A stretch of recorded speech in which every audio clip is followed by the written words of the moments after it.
makan rapi, nyolatin juga cakep, dan terakhir mengkuburkan, mengebumikan sudah rapi, sama-sama kita ikuti, dan mudah-mudahan semua yang kita lakukan mendapatkan keridhaan daripada Allah Subhanahu wa taala. Amin. Empat perkara kewajiban orang hidup kepada orang yang telah meninggal dunia.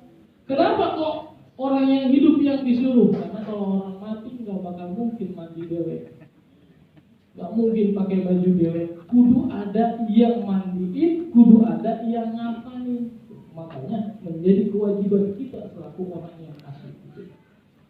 Tinggal selanjutnya adalah episode berikutnya adalah fase berikutnya adalah tinggal anaknya, tinggal keturunan-keturunannya. Bagaimana mau jadi anak yang saleh, bagaimana mau sayang, mau cinta atau tidak kepada orang tuanya. Kemudian kita hadirkan para guru, hadirkan para tetangga untuk sama-sama kita doakan ini orang tua kita yang sudah meninggal dunia. Karena kalau cerita begini banyak sekali yang memang anaknya ngaku soleh, ngerti agama, bilang boleh emak saya meninggal, boleh bapak saya meninggal, dibacain yasin, didoain, tapi jangan di rumah, noh di musola. Mungkin jamaah di Gunung Menteng ngomong begitu Pak, orang tua. Maka dijelaskan oleh baginda Nabi sebagaimana tadi disinggung oleh orang tua kita Bapak Haji Mustafa, kalau anak Adam udah mati, anak Adam udah meninggal dunia, semua amalnya terputus. Tinggal bagaimana nanti nih 3 hal yang kemudian bisa menolong orang tua kita, bisa menolong saudara kita kalau udah mati. Kenapa? Mereka yang sudah meninggal dunia nggak ada kesempatan lagi, nggak punya waktu untuk melakukan tambahan amalan-amalan kebajikan.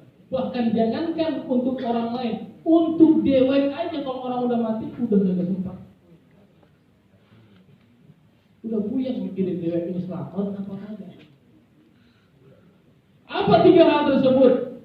Sedekah jariyah, ada pembangunan masjid, pembangunan masjid taklim, ada apa kegiatan santunan anak yatim, ikut bantu di situ. Walaupun enggak gitu, nitip buat kita. Jangan nitipnya ke warung. Lain berita kalau ke warung. Kenapa kok harus ke masjid, ke pembangunan sarana pendidikan, ke pembangunan dan kemudian untuk anak yatim? Karena inilah yang disebut dengan sedekah jariyah. Mesti orangnya udah meninggal, tapi terus pahalanya mengalir bagi orang tersebut. Kemudian ilmu yang bermanfaat. Yang ketiga adalah anak yang soleh yang selalu mendoakan. Tuh, mending kalau punya anak yang soleh, kalau kagak, mending sekarang kalau anak kita kemudian ingat sama kita.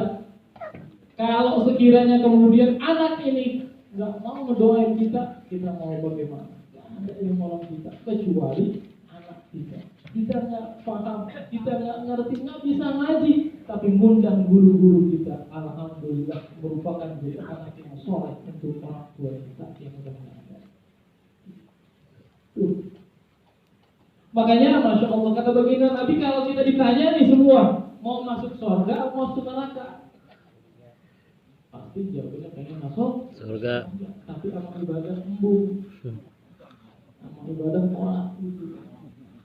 Makanya Rasulullah SAW suatu ketika nanya lagi kumpul gini para sahabat, ayuridu kullukum ayyadkhulul jannah. Imam Hasan Al-Bisri meriwayatkan bahwa kata baginda Nabi, hei para sahabat, mau nggak kalian masuk ke dalam surga? Jadi Rasulullah pun pernah bertanya kepada sahabat, mau nggak masuk surga? Rasul nanya kepada sahabat. Apa jawaban kata sahabat? Bala ja'alanallahu fida'aka ya Rasulullah. Ini para sahabat nih yang hidup bareng Nabi, yang berjuang bareng Nabi, yang pernah merasakan getir pahitnya perjuangan melawan para kaum kufar. Mereka masih mengharap syafaat Rasulullah. Bala ja'alanallahu fida'aka ya Rasulullah. Ya Rasul, mudah-mudahan engkau jadi tembusan kami di yaumul kiamah kelak. Tuh sahabat pengen dapat syafaat oleh baginda Nabi, apalagi kita yang jauh sama perjuangan Rasul, yang nggak pernah melihat Rasul, yang nggak pernah melihat bagaimana pedihnya kalimat tauhid, kemudian ada orang yang baca sholawat, kemudian ada orang yang kemudian merayakan acara-acara sholawat diajak dibilang jelek, maka berarti ini kebanggaan. Sahabat aja minta, ya Rasul, mudah-mudahan nanti yaumul kiamah engkau memberikan syafaat menjadi jaminan kami biar masuk dalam surga. Tuh sahabat. Apalagi kita, maka kudu banyak kita baca sholawat. Allahumma shalli ala sayyidina Muhammad wa ala ali sayyidina Muhammad. Kemudian kata baginda Nabi, qasirul amal wastahyu minallahi haqqal hayat. Kata baginda Nabi, kalau kamu pengen masuk surga, qasirul amal, pendekin, buangin cita-cita, angan-angan yang kagak mungkin kamu gapai. Kan kita ngayal mulu, betul nggak? Kalau kita begini, pengennya begini, banyak ayalan-ayalan kita. Apa? Kita cita-cita mulu, kepengenan banyak, tapi sholat kagak mau. Cita-cita banyak, kemudian keinginan banyak, ketika Allah mengkaruniakan rezeki kepada kita, ketutup. Hingga apa? Nggak mau syukur kita kepada Allah Subhanahu wa Ta'ala. Nih, duduknya kita di sini, hadirnya kita di sini, karunia dari Allah Ta'ala. Banyak saudara kita yang menyempatkan diri ikut duduk di majlis taklim, ikut duduk pengajian, ikut duduk ngaji seperti ini. Kenapa? Ini adalah karunia kita. Tidak ada perkumpulan di situ zikir, ingat kepada Allah, kecuali begitu bangun dan tempat duduk, dosanya diampuni oleh Allah. Amin. Makanya kalau ada orang ngumpul-ngumpul di mana, ikut nimbrung. Tapi enggak salah nimbrung. Ngopi. Ini juga nimbrung. Orang haji ikut, ada orang kafir ikut. Kenapa? Mudah-mudahan kita kumpul, kita rajin datang ke tempat begini. Harapan kita besok meninggal dunia, orang pada datang berdoa.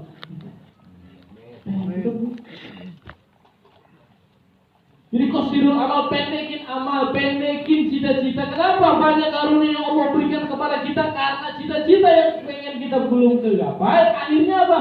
Setiap karunia Allah berikan kepada kita nggak pernah kita syukuri. Bahkan bukan hanya setiap jam, bukan hanya setiap detik, bahkan setiap saat yang hitungan tidak dalam detik pun Allah masih mengkaruniakan rezeki kepada kita. Tapi nggak ada. Qasirul amal, kurangi nggak kebagian nanti khayalan kamu tuh, keinginan kamu. Kenapa? Karena Rasulullah jelaskan antara orang fuqara, orang fakir dengan orang agniya, dengan orang kaya itu masya Allah tabarakallah. Masuk surganya Pak duluan kita yang orang fakir. Kan kita ada orang fakir,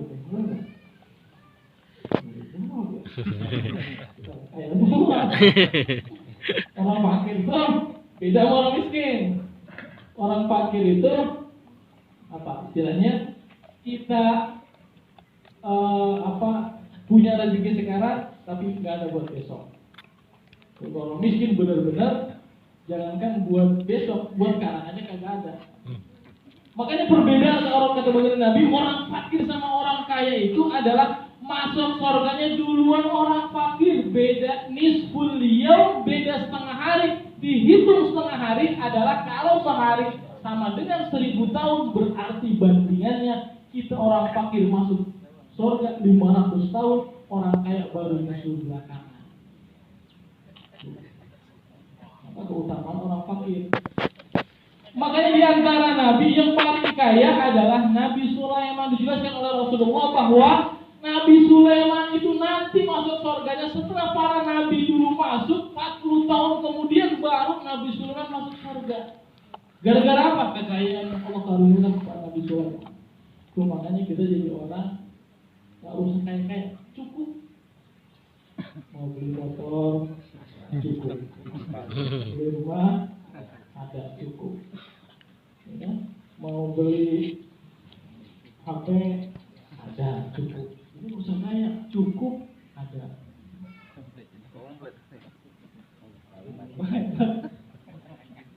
Ya, tuh. Ini adalah semua qasirul amal. Kemudian wastahyu minallahi haqqal haya, malulah kamu sebenar-benarnya malu kepada Allah Subhanahu wa taala.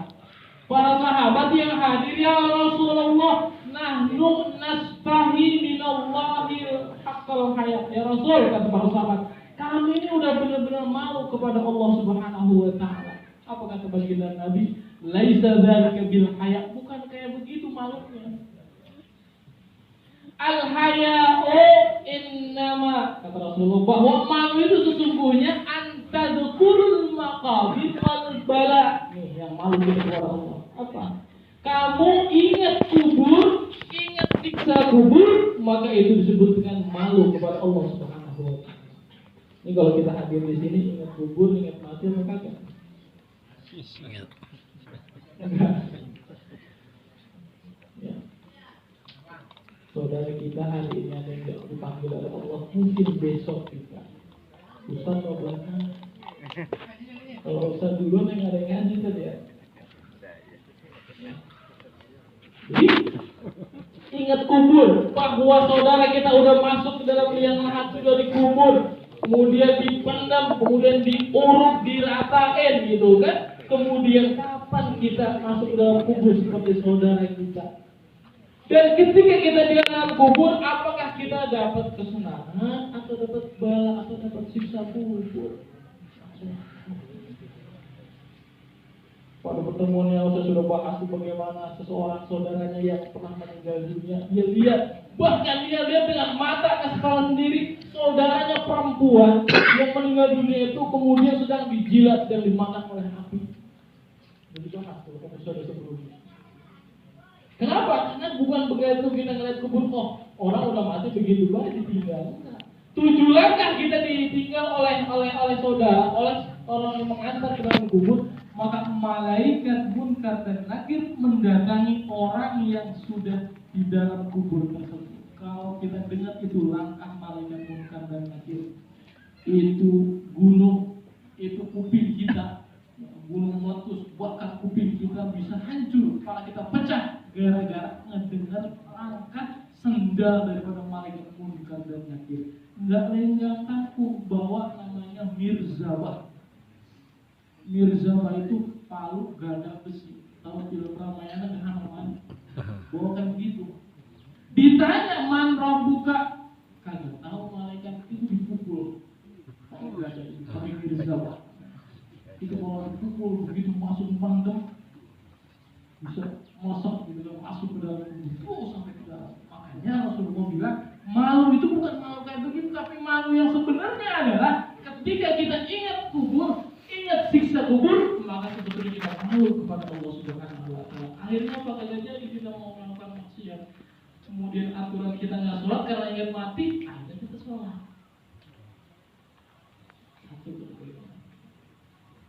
Kemudian yang kedua, wa tahfazu al-jawfa wa ma wa'a. Yang kedua, kata baginda Nabi, kamu jaga, kamu pelihara jauh rongga, kamu jaga perut kamu, wa ma wa'a, dari apa-apa yang diragukan, dari apa-apa yang diharamkan. Alias apa? Kita nggak makan dari barang yang haram. Kalau orang udah malu sama Allah, jadi yang dia bawa ke rumah, yang dia makan dari hasil keringatnya sendiri, bukan dari hasil korupsi, bukan hasil dari nipu orang, bukan hasil dari hal-hal yang diharamkan oleh syariat agama kita. Dijelaskan bahwa orang yang bawa duit di dompetnya tebal, tapi hasil nipu, tapi hasil korupsi, tapi hasil haram, sama aja bawa air comberan diminumkan kepada anak sama istri. Mau kagak? Anak kita, bini kita kasih air comberan, air bot diminum kepada anak. Gara-gara apa? Gara-gara kita bawa uang haram kepada keluarga kita. Rasulullah jelaskan, malu kamu kepada Allah adalah menjaga perut kamu, rongga kamu dari perkara yang haram. Jangankan yang haram, yang subhat aja kata baginda Nabi harus dijauhi. Innal halala bayyinun, yang halal itu jelas. Wal harama bayyinun, yang haram itu jelas. Wa bainahuma mutasyabihat, di antara perkara halal, perkara haram ada perkara yang syubhat. Ini jangan didekati. Yang ragu-ragu, yang syak, Yang subhat aja nggak boleh, apalagi yang haram. Maka begitu kita menjauhi dari perkara haram, kita sudah malu kepada Allah Subhanahu wa taala, jaminnya surga. Yang ketiga, warra'su wa ma hawa, kepala kamu, otak kamu, mata kamu jauhi dari hawa nafsu. Jauhi dari yang bukan halal. Dini kita halal, yang haram jangan kita dekati.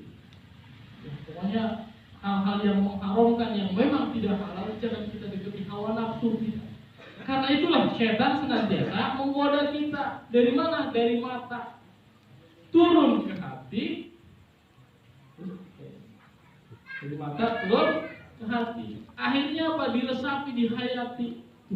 Makanya hati-hati dengan perkara yang disebut dengan hawa nafsu. Ini bisa menjerumuskan manusia, menjerumuskan seseorang ke lembah kedurhakaan kepada Allah Subhanahu wa taala. Makanya yang disebut dengan malu, kata baginda Nabi, jika kamu pengen masuk surga, meninggal dijamin oleh Allah taala, bebas dari siksa kubur, kemudian nanti masuk dalam surga, kamu harus menghilangkan, menjauhi dari angan-angan kita. Kemudian dari perkara yang kita diharamkan, yaitu malu kepada Allah, ingat kubur, ingat barang haram, ingat hawa nafsu, semua dijauhi. Mudah-mudahan kita senantiasa dalam keridhaan Allah Subhanahu wa taala.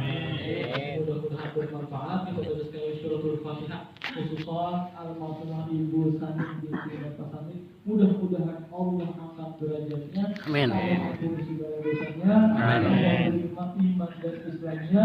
Ibunya menjadikan taman dari taman surga Allah Subhanahu wa taala. Amin. Mudah-mudahan juga keluarganya diberikan kesabaran. Mudah-mudahan kita yang kumpul, yang hadir pada hari ini, mudah-mudahan diberikan senantiasa jalan yang lurus oleh Allah taala, jalan yang diridhai, dan mudah-mudahan kita semua husnul khatimah. Diberikannya ila hadratin Nabi Rasulillah al-Fatihah.